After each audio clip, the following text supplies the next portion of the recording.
Hello, beautiful souls, and whoever's listening.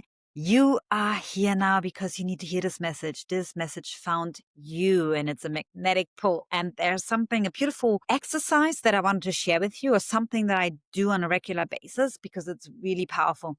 When you start becoming aware of when your ego is very loud, your conditioned self, your wounded parts, but also the light being your soul that's very much connected to source energy, right? They both coexist. They're always there. They're beautiful. We need them both. But for example, let's say there's something that is triggering you massively. And usually our ego wants to react on to that. It's very natural. And it's not about suppressing the ego.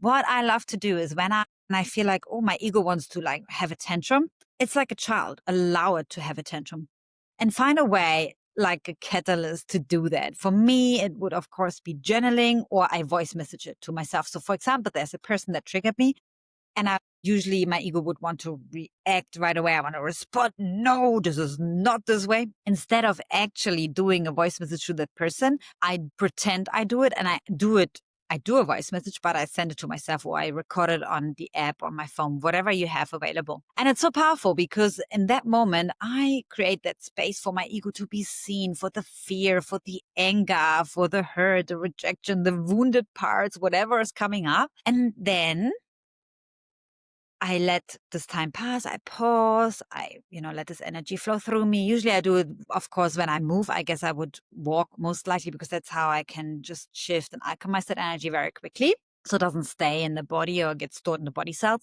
And then I do another voice recording or write something, whatever I do in that very moment, that comes from the place of love, of light, that the soul, when the not wounded part, but the part that has processed it and that can see it. So when I take a step back, and it's a totally different response. It is totally different awareness, and it's powerful and beautiful. And then once I've done that, then I decide, do I really need to still respond to that or not? And it's powerful and beautiful.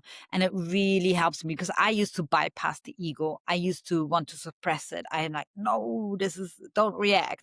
But it's nature. We are humans. We are reacting at times. And sometimes, yes, I get it. You don't have the time to do this step in between, and then you simply react. And that's okay too. And then you may, after the reaction, be like, oh, I'm sorry.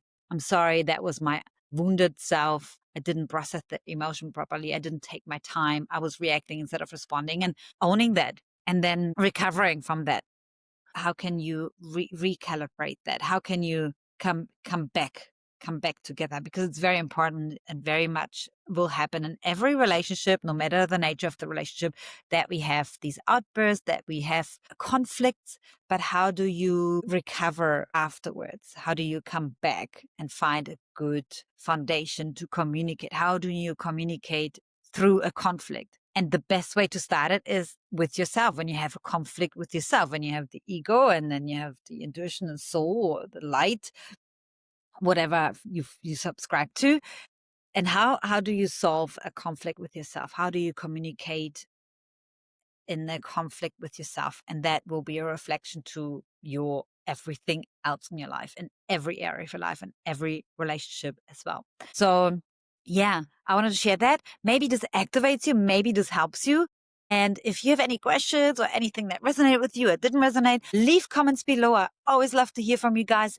If that video was inspiring for you, helped you in any shape or form, like, subscribe, share with anybody who needs to hear this message, because the more we share, the more we help each other to grow and to uplift, the much better place our world becomes, and we can all thrive instead of just surviving, because we're here to live and thrive. That's what I believe. And thank you so much for tuning in. Send you so much love.